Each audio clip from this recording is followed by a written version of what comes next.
Welcome to another deep dive. This time we're looking at The Slight Edge by Jeff Olson. Mm-hmm. And you sent over a whole stack of excerpts. Looks like it's all about how even little tiny choices, like day-to-day things, can lead to huge success. Or, not. Right, right. All about consistency. Absolutely. I'm kind of intrigued by that. So, what's the core of this slight edge idea? How does it all work? Well, I think the best place to start is actually Olson's own journey. He went from struggling to wildly successful, back to break, and then finally to a life that he just loves.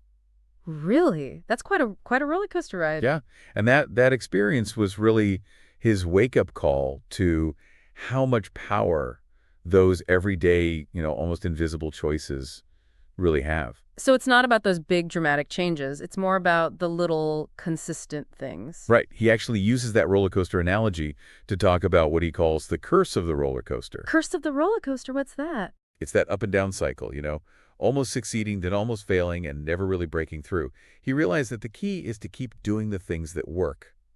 Not just when things are tough, but consistently. Okay, that makes sense. But how do you know what those things are, the right things to be doing? How did Olson get this message across? He uses some pretty powerful stories and analogies to explain it. Have you heard of the penny principle? The penny principle? No. Okay, well, imagine a penny that doubles its value every single day for a month. So one penny becomes two, then four, then eight. Exactly. And you just keep going.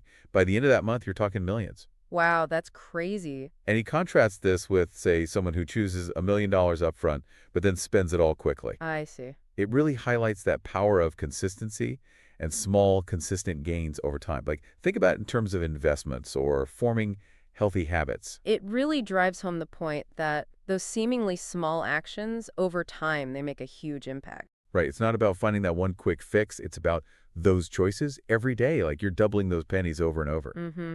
What stood out to you about this principle? Well, just that it's so applicable to, so much more than just money, right? We're talking good habits, relationships, skills, anything. Yeah. I mean, you start to think twice about hitting the snooze button. For sure, it definitely puts things in perspective. Olson also uses another really good story, the water hyacinth story. Okay. Picture a tiny plant in a pond.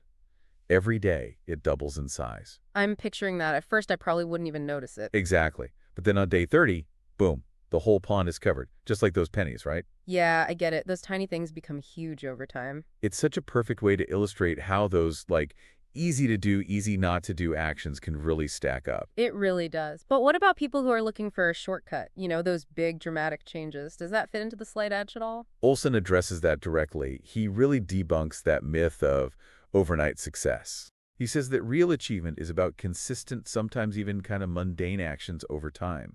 Like, think about Edison and his attempts to make the light bulb. 1,000 try, right, to make the light bulb work. Right. Okay, so no magic formula. But honestly, isn't that kind of discouraging? It sounds like it takes forever to get anywhere. Well, that's where time comes in. Olson actually compares time to a stream carving out the Grand Canyon. Oh, wow. It might seem tiny, almost insignificant, but given enough time, that stream creates something incredible.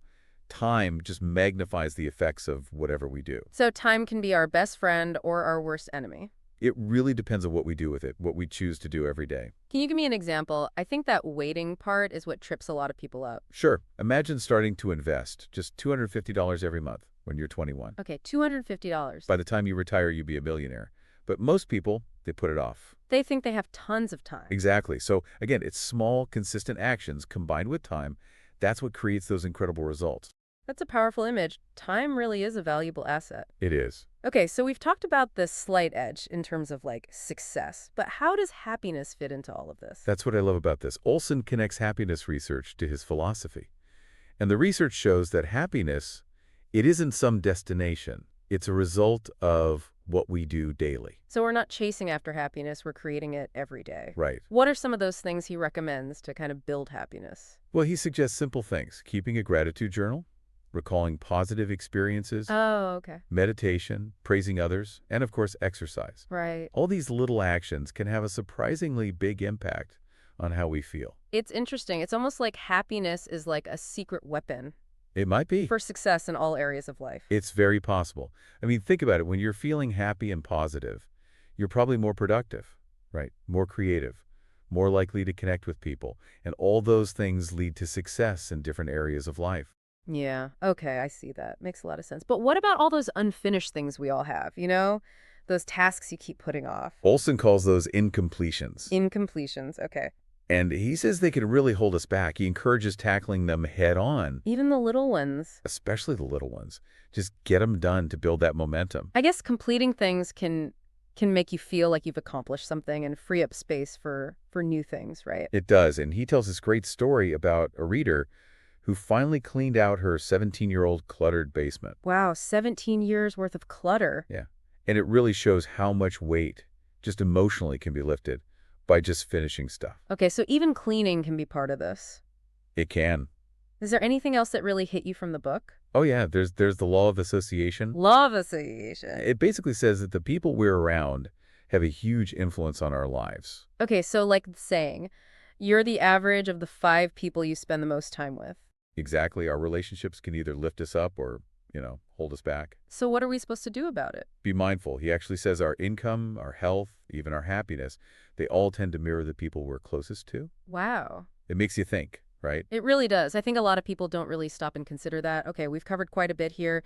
Journeys, pennies, plants, now people. Right. So does Olson give us any specific habits or a framework for putting the slight edge into action? He does. He outlines 7 key habits for success. 7. Let's hear about those. Okay, 7 habits. What's number 1? The first one is showing up consistently. We've already touched upon it, right? It's all about those small daily actions repeated over time that really make the difference. Right. No more hitting snooze, literally or figuratively. What about number 2? The second habit is all about maintaining a positive outlook. Olson talks about focusing on what you can control and seeing challenges as opportunities to learn and grow. Okay. But isn't it also important to acknowledge the negative stuff too? If you're just focusing on the positive all the time, are you really seeing the full picture? That's a good question. I think it's about balance. He's not saying ignore problems or pretend everything's perfect. It's more about choosing where you focus your energy. Mm-hmm. Dwelling on negativity isn't usually very productive. Right. So habit number 2 is about choosing that productive mindset, not just pretending everything's great. Right, exactly. What's number 3? The third habit is about cultivating a burning desire. Olson believes that having a strong why is so important for staying motivated. So you're saying it's not enough to just go through the motions. You have to really care about what you're doing. Yeah, and he says passion is what fuels us when things get tough. If you don't have a strong reason for doing something, it's so much easier to just quit when you hit those roadblocks. That makes sense. So you need that drive, that inner fire. Okay, what's number 4? The fourth habit is it's about committing to lifelong learning. Olson is a big believer in constantly expanding your knowledge and your skills. I like that. It actually goes back to what we were talking about with time. If you're always learning, then time actually becomes your ally in that process. Absolutely. What are some ways he says people can keep learning? He suggests reading like 10 pages of a good book every day. Audiobooks, seminars, even just having conversations with people who challenge you. Right. So it's about being curious and always wanting to learn new things. All right, habit number 5. Number 5 is building financial momentum. We talked about this with the penny principle earlier.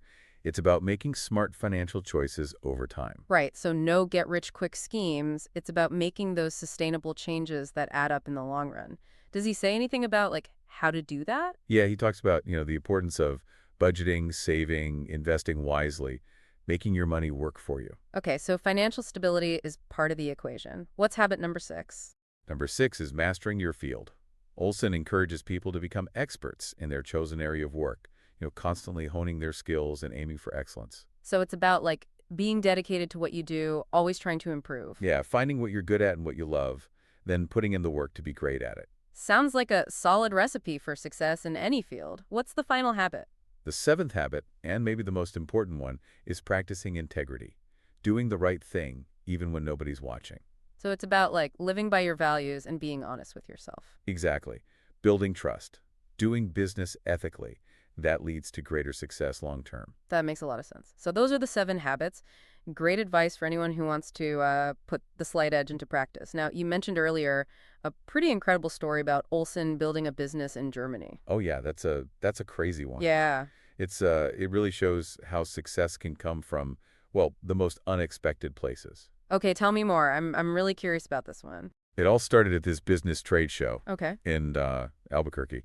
Olson just kind of went on a whim. A whim. Yeah. Okay. No experience, no real, like, even a proper booth. He describes it as like a stupid little homemade booth. And get this, he ended up across from a balloon animal artist. Wow, that's not exactly the ideal setting to launch a business empire. Right. But he focused on what he could control. Just showed up, stayed positive, engaged with people, and he ended up making a few connections, including one with a doctor who eventually joined his business. So persistence paid off, but how did Germany come into the picture? Well, around the same time, he learned that his company was planning to expand into Germany. Oh, okay. And he shared this with his mastermind group. Mastermind group, what's that? We'll get into that later. But basically, nobody believed he could pull it off, especially because he had no experience with international business. That sounds pretty daunting. Did he have a plan? He admitted he had absolutely no clue what he was doing. But, he believes in embracing the imperfect plan and just doubling his rate of failure. Okay, doubling his rate of failure. Interesting approach. So he decided to figure it out as he went along. So he just took a leap of faith. What happened next? Through another random encounter, he meets this German guy named Vin at a restaurant in Miami. Okay. And Vin is intrigued by the business and agrees to help Olson launch in Germany. Wow, what a lucky break. So Vin goes to Germany to get things started. Well, not quite. The company delayed the expansion, and months went by, and there was no movement on the Germany front. So what happened to Vin? Olson told Vin to head to England in the meantime, get some experience and be ready when Germany finally opened up. Again, it's that slight edge in action, taking those small steps even when the big picture is uncertain. Okay, so Vin's in England, waiting for the green light. I have a feeling another chance encounter is about to happen. You got it. Picture this. Vin and his wife are walking around England, right? And they strike up a conversation with a house painter. A house painter. Did they ask him if he knew any Germans? That's exactly what they did. And as luck would have it, this house painter knew a very successful guy in Germany. It's almost unbelievable. Wow. What are the chances? So how did this Chana meeting with a house painter help with the business in Germany? Well, when Olson finally got to Germany, he was completely lost, didn't know the culture, didn't speak a word of German.